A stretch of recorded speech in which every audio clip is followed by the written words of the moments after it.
अरे कृष्णा, इतनी देर क्यों लगा दी? कहाँ देर लगाई, 10 मिनट में तो वापस आ गया।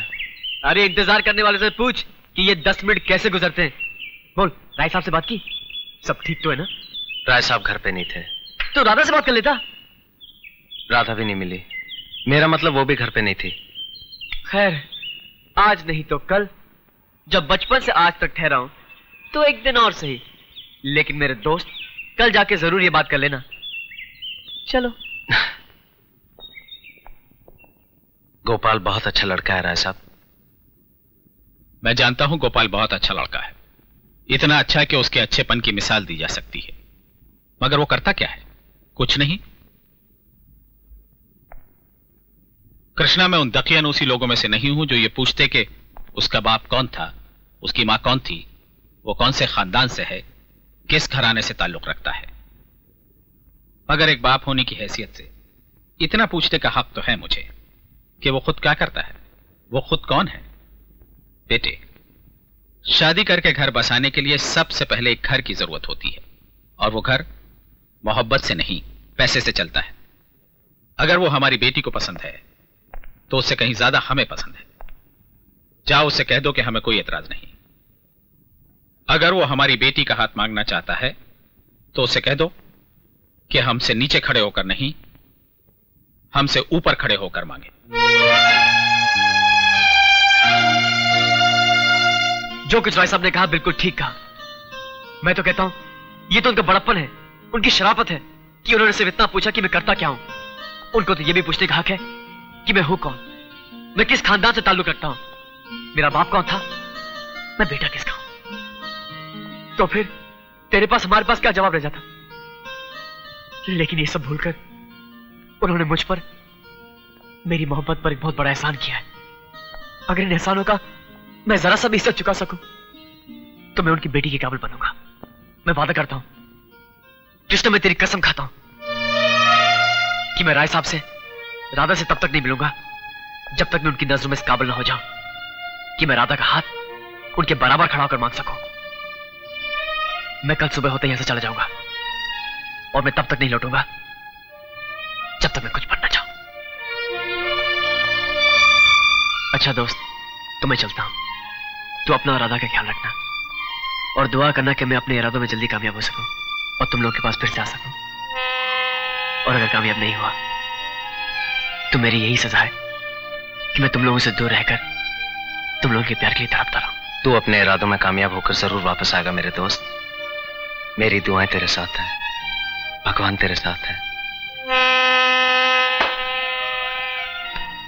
वो कहां चला गया? ये तो उसने बताया नहीं, मगर ये कहा कि कहीं और जाकर अपनी किस्मत आजमाऊंगा और जब तक बड़ा आदमी नहीं बन जाऊं वापस नहीं आऊंगा। ओह माय गॉड, ये क्या गजब कर दिया उसने। काश जाने से पहले वो मुझे मिलकर जाता, मुझे बताकर जाता।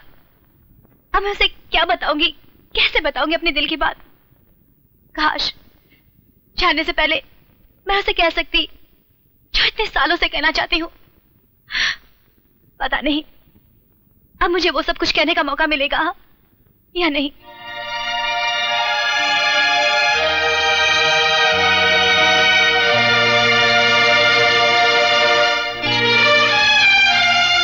राधा, इस वक्त क्या बात है? बड़ी परेशान लग रही हो। हाँ, मैं बहुत परेशान हूँ। मेरी समझ में नहीं आ रहा मैं क्या करूं। जब समझ में नहीं आए कि क्या करें तो कुछ नहीं करना चाहिए, सिंपल। मजाक मत करो गीता, मैं आज बहुत सीरियस हूँ। मुझे आज न जाने ऐसा क्यों लग रहा है कि मेरी जिंदगी में अजीब सा तूफान आने वाला है। वैसे आजकल सब मीटरोलॉजिकल रिपोर्ट्स यानी कि मौसम की खबरें गलत ही निकलती हैं। तुम फिक्र मत करो, कोई तूफान नहीं आएगा, मौसम बहुत अच्छा रहेगा। प्लीज गीता, मेरी बात सुनो जो मैं तुमसे कहने आई हूँ। अच्छा बाबा, बोलो। आज गोपाल यहाँ से बहुत दूर चला गया, जिंदगी में कुछ बनने, पैसा कमाने, बड़ा आदमी बनने। ये तो बहुत अच्छी बात है। अच्छी बात है, मैं जानती हूँ, लेकिन वो ये सब मेरे लिए करने गया है। अब तुम ही बताओ मैं क्या करूँ। कृष्णा से जाकर कहो कि तुम उससे मोहब्बत करती हो और गोपाल को सिर्फ एक दोस्त समझती हो। नहीं, मैं कृष्णा से ये नहीं कह सकती कि मैं उससे प्यार करती हूँ। क्यों नहीं कह सकती? इसमें कैसी शर्म? कैसा ईगो? आज सब औरतें जब ये कहती हैं कि मर्दों के बराबर है, तो अपनी पसंद का इजहार करने का हक क्या उन्हें नहीं है? जाओ कृष्णा से कहो कि तुम उससे प्यार करती हो। मैं उससे ये नहीं कह सकती। पर क्यों नहीं कह सकती? क्योंकि कृष्णा ही गोपाल का रिश्ता लेके मेरे पापा के पास आया था। कृष्णा तुम्हारे लिए गोपाल का रिश्ता लेकर आया था? हाँ। Oh my god. Dear Radha, मैं जाने से पहले तुम्हें नहीं मिल सका, मुझे माफ करना। और खत इसलिए नहीं लिख सका कि काम की तलाश में सुबह से शाम हो जाती थी। अब मुझे काम के साथ साथ एक बहुत अच्छा इंसान, एक बहुत अच्छा दोस्त भी मिल गया है, जो मुझे अपने छोटे भाई से भी ज्यादा समझता है। इस अजनबी से मेरी मुलाकात एक अजीब इत्तेफाक से हुई। मैं यहां एक बार में काम कर रहा था। एक दिन ये अजनबी रात देर से आया और मुझसे एक ड्रिंक मांगी। मैंने कहा, सॉरी सर, बार बंद हो चुका है। बंद हो गया है तो भाई मुंह खोल दो। सॉरी सर, मुझे ऑर्डर्स नहीं है। I am sorry. हम तुम्हें ऑर्डर भी देते हैं और खोलने की चाबी भी, पूरे 10,000। पता नहीं सर, अब जिंदगी में किस किस्म के लोगों से मिले हैं या क्या आपका तजुर्बा है, लेकिन दुनिया में कुछ ऐसे भी लोग होते हैं जो पैसे से तो क्या किसी भी चीज से खरीदे नहीं जा सकते। ये क्या, अगर आप मेरे सामने 10 लाख या 10 करोड़ भी रख देते ना, तब भी मैं आपसे यही कहता। सॉरी सर, बार बंद हो चुका है। अपने पैसे संभाल के रखिए सर, इसकी कभी कभी जिंदगी में बड़ी सख्त जरूरत पड़ जाती है। और ईमानदारी से पैसे कमाना कितना मुश्किल होता है, इसका एहसास मुझे अब जाके हो रहा है। सॉरी सर, बार बंद हो चुका है। ये खत मैं कृष्णा को भी लिख रहा हूं।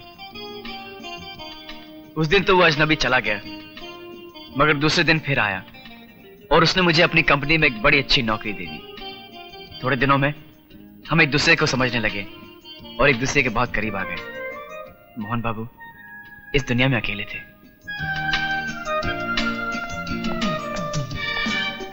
सर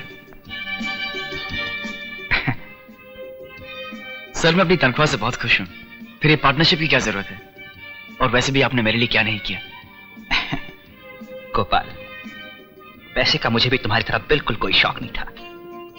दिन रात बस इसलिए काम करता था कि बेकारी अकेलेपन का एहसास न दिला सके। जब बेकार बैठता था तो अकेलेपन का एहसास होता था, और जब काम करता था तब सोचता, ये सब किस लिए?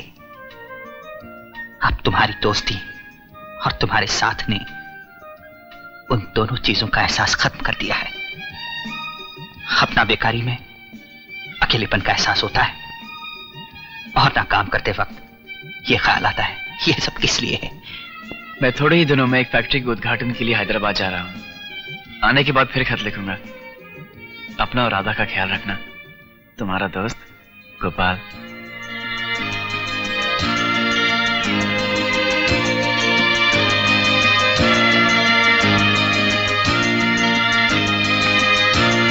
अरे और राधा, मैं तुम्हारे बारे में ही सोच रहा था। आपने कम से कम मेरे बारे में सोचना तो शुरू किया। Thank you. नहीं, ये बात नहीं है राधा। गोपाल का खत आया था, इसलिए तुम्हारा ख्याल आया।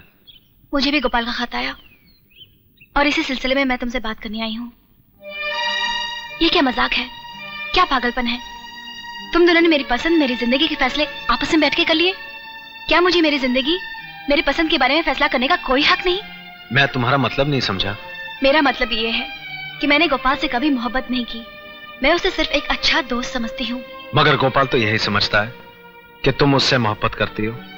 और सच मानो तो मैं भी यही समझने लगा था। मेरे डैडी ने ठीक ही कहा था कि मोहब्बत करने वाले दिल वही देखते हैं जो चाहते हैं। मुझे ये कहते हुए अच्छा तो नहीं लगता, मगर कहना जरूरी समझती हूँ ताकि सारी गलतफहमियां दूर हो जाए।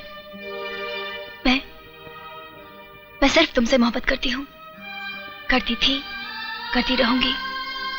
और तुम मुझसे मोहब्बत करते हो या नहीं, इसका अभी इसी वक्त मुझे हाँ या ना में जवाब चाहिए।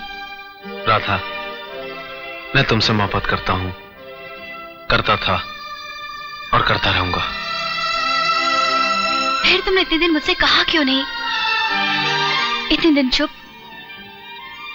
खामोश क्यों रहे?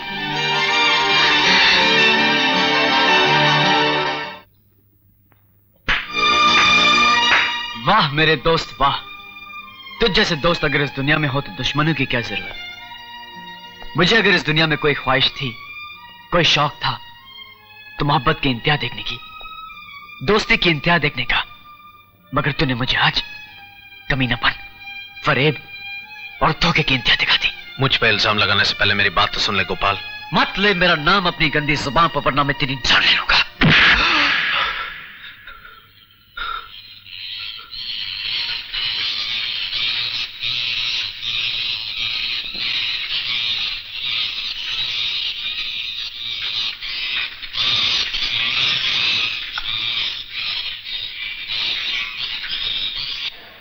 कृपया ध्यान दें, आईसी उड़ान 702 से हैदराबाद जाने वाले यात्रियों से निवेदन है कि सुरक्षा जांच के लिए प्रस्थान करें। धन्यवाद। सर, सेठ जी आपको बाहर बुला रहे हैं, कुछ जरूरी बात करनी है। अरे लेकिन अभी मेरे प्लेन का वक्त हो गया।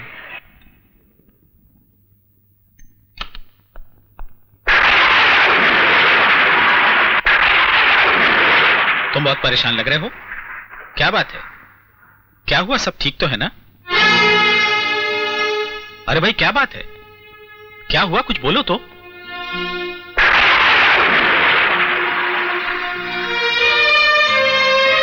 गोपाल जो सवाई जहाज में सफर कर रहा था वो क्रैश हो गया। मगर हो सकता है कि वो... काश ऐसा होता, मगर मरने वालों की लिस्ट में गोपाल का नाम भी लिखा है।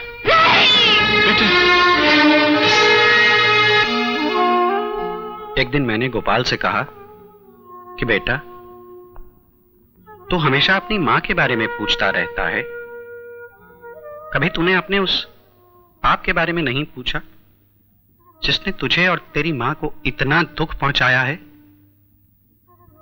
वो हंस के बोला, क्या अंकल, मेरा दिल मां की मोहब्बत, प्यार से इतना भरा हुआ है कि इसमें किसी के लिए नफरत की कोई जगह नहीं है। जो मां से मिला है वही देकर जाना है, वही देकर चला गया। बेटा, हम सब पर उसके प्यार, उसकी मोहब्बत का कर्ज है जो हम कभी नहीं उतार सकते। मैं जब भी उससे कहता कि गोपाल पढ़ लिख कर कुछ बड़ा आदमी बन जा, तो वो हमेशा कहता था कि अंकल, अगर कृष्णा बड़ा आदमी बन गया तो समझो मैं बन गया। मैं और कृष्णा अलग अलग थोड़े ही हैं। बेटा, अब तुम्हें अपने लिए नहीं, उसके लिए बहुत बड़ा आदमी बनना होगा।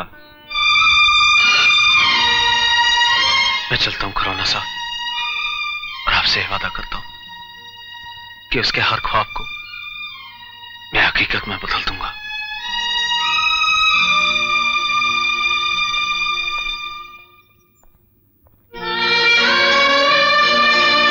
राधा, मैं जानता हूं गोपाल के जाने से हम सबकी जिंदगी खाली और बेमकसद हो गई है, मगर ये तो सोचो, गोपाल अपनी जिंदगी जिया कैसे? दुनिया के सारे दुख और दर्द अपने दिल में दबाकर उसने दुनिया को क्या दिया? सिर्फ खुशियां ही खुशियां। तुम तो अच्छी तरह जानते हो कि गोपाल क्या देखना चाहता था। मेरी जिंदगी में सिर्फ कामयाबी ही कामयाबी, और तुम्हारी जिंदगी में सिर्फ खुशियां ही खुशियां।